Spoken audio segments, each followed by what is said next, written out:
Ahoj, tady je Tomáš. Zdravím všechny diváky na kanálu Úžasný svět záhad a doufám, že máte krásný den. Dnešní díl se jmenuje 10 nejzáhadnějších snímků na Google Earth.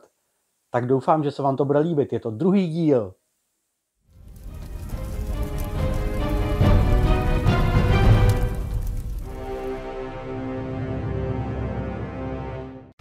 V roce 2001 byl spuštěn Google Earth a v průběhu let zachytil po celém světě řadu strašidelných a záhadných míst, od podezřelých mimozemšťanů, starodávných kreseb, tajných sídel iluminátů až po vojenské základny.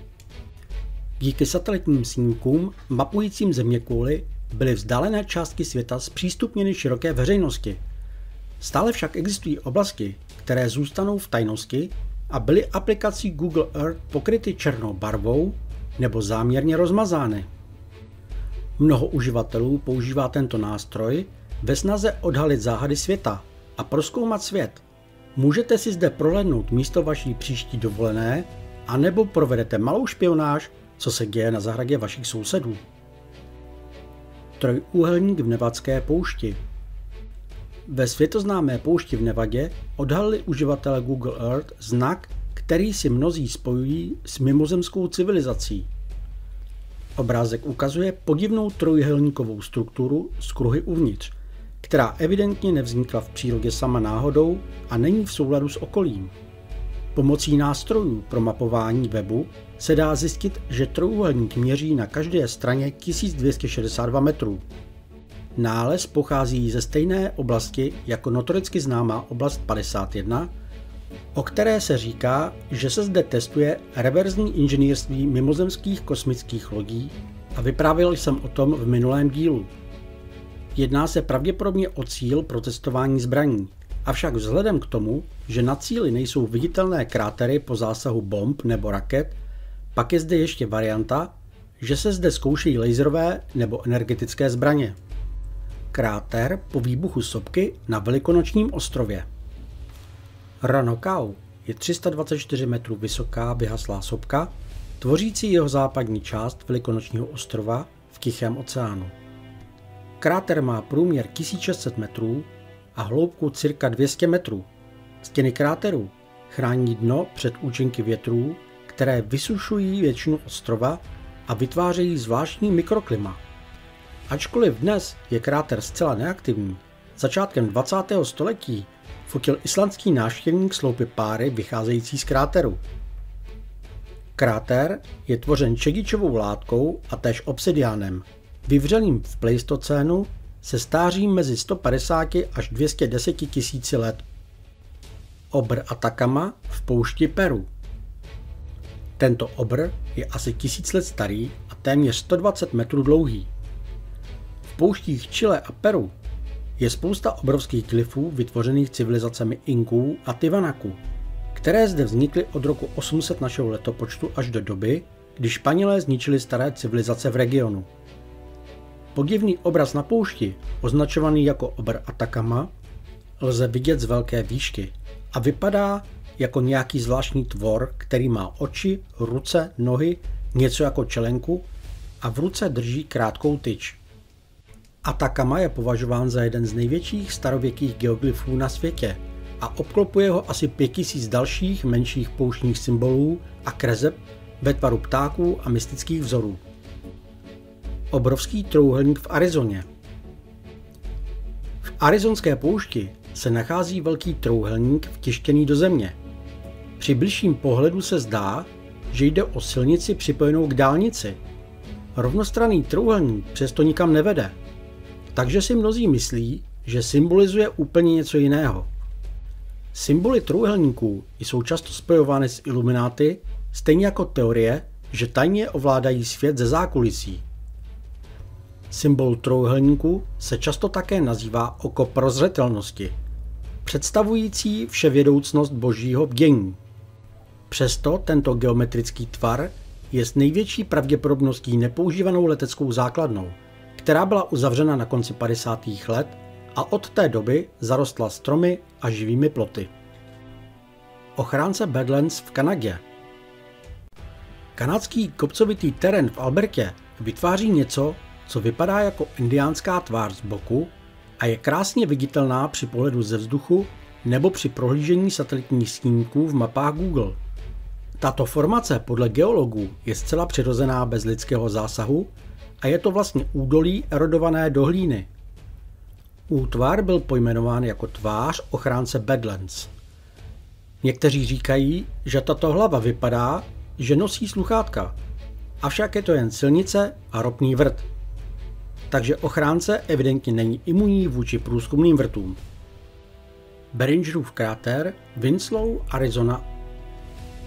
V severní části arizonské pouště Spojených států lze spatřit kráter po meteoritu, také nazývaný Beringerův kráter.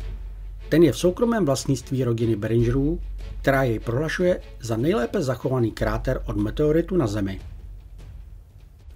Kráter leží v nadmořské výšce 1740 metrů. Má zhruba 1200 metrů v průměru, 170 metrů hloubku a je obklopen okrajem, který se tyčí 45 metrů nad okolními pláněmi. Jedním ze zajímavých rysů kráteru je jeho hranatý obrys, o kterém se předpokládá, že je způsoben trhlinami ve vrstvách v místě dopadu. Podvodní základna UFO v oceánu. Argentinský badatel Marcelo Iguazusta věřil, že v roce 2016 našel pod hladinou Tichého oceánu důkaz o obří pyramidě a že by to mohla být mimozemská podvodní základna. Objekt v moři má na délku 13,7 km. Pozorování bylo podrobně popsáno na blogu UFO Sightings Daily. Zde se píše na závěr, cituji: I kdyby to nebyla mimozemská základna v oceánu, stále je to monumentální objev. A pokud by to byla podvodní pyramida s délkou téměř 14 km, byla by největší, jakou kdy svět spatřil. Lidé nikdy nemohli postavit takovou konstrukci.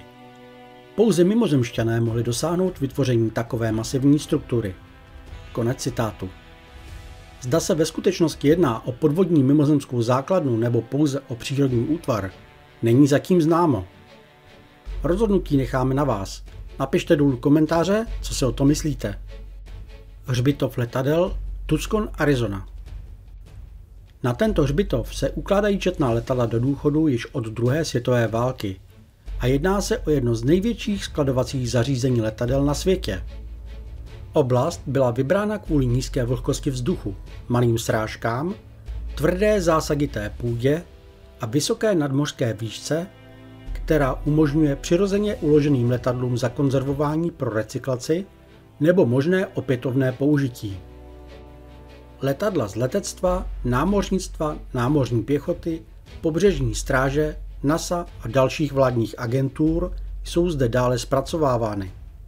Například tady předělávají staré stíhačky, jako je F-4 Phantom II a F-16, na vzdušné cílové drony. Nyní je zde uskladněno více než 4500 letadel. Budova ve tvaru svastiky, Colorado, Kalifornie. Když stavitelé námořní obojživelné základny v San Diegu plánovali tento komplex v roce 1967, satelitní snímky byly pravděpodobně to poslední, co je tehdy trápilo. Ale doba se změnila a v roce 2007 detektivové aplikace Google Earth zjistili, že 4 nespojené budovy na základně vytvořily při pohledu zhora nešťastný tvar nacistické svastiky. Námořnictvo říká, že utrácí více než $600 000 na maskování tvaru. Nechceme být spojováni s něčím tak symbolickým a nenávistným jako svastika, řekl mluvčí. Zvláštní symbol v oblasti 52. Kruh zobrazuje dokonalou kulatou kouli s 6bodovou hvězdou, která je sama o sobě dostatečně tajemná, avšak navíc se nachází ve vojenském prostoru, což přidává na záhadnosti o to víc.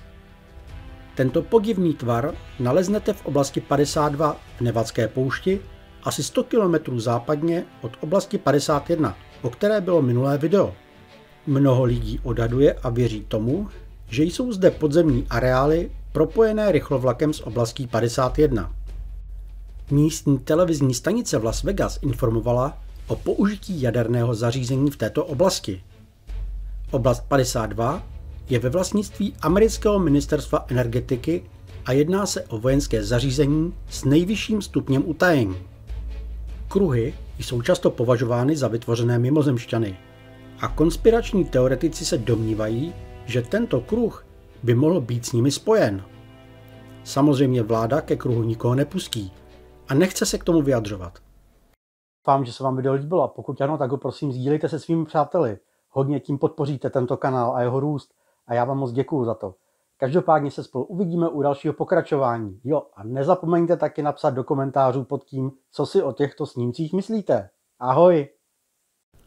Pokud se vám tento kanál líbí a chtěli byste podpořit mou tvorbu, tak naleznete pod videem odkazy na různé způsoby, jak to můžete udělat.